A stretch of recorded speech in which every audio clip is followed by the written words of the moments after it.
बिस्मिल्लाहिर्रहमानिर्रहीम। अस्सलाम वालेकुम व्यूअर्स। आज हम बनाएंगे क्रिस्पी पोटैटो फ्राइज़ का, जिसका बनाना बहुत ही आसान है और जो खाने में बहुत ही क्रंची और स्पाइसी लगते हैं और बिल्कुल रेस्टोरेंट के फ्राइज़ जैसे। तो अपनी इस मज़ेदार सी रेसिपी को बनाना शुरू करते हैं। तो मैंने 1.5 कप बेसन लिया है, इसे एक बाउल में ऐड करेंगे।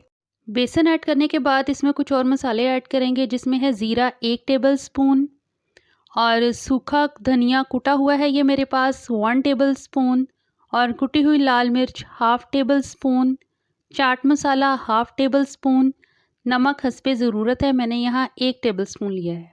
और आप पानी लेंगे और इसमें ड्राई मिक्सचर में थोड़ा थोड़ा करके ऐड करते जाएंगे और चम्मच की मदद से जो है बेसन को अच्छी तरह से मिक्स कर लेंगे, ताकि जो बेसन की गुठलियाँ वगैरह हैं वो अच्छी तरह से स्मूथ हो जाएं।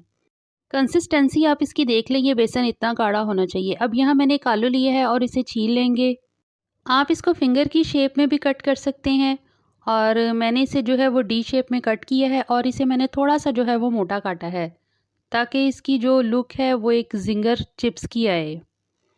तो ये मैंने सारे काट के रख लिए हैं। अब इनको हम फ्राई करेंगे। तो यहाँ मैंने एक कढ़ाई ली है और इसमें ऑयल मैंने गर्म होने के लिए पहले से 10 मिनट पहले रख दिया था और अब जो है वो चिप्स को हम बेसन में डिप करके इसमें डालते जाएंगे कढ़ाई में।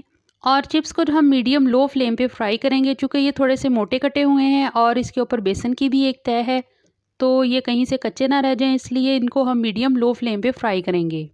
तो दोनों साइड से इक्वल फ्राई करने के बाद मैंने इन्हें एक अलग प्लेट में निकाल लिया है। पहले इन्हें मैंने टिश्यू रख के निकाला है, ताकि जो ऑयल वगैरह एक्स्ट्रा है वो टिश्यू में अब्जॉर्ब हो जाए।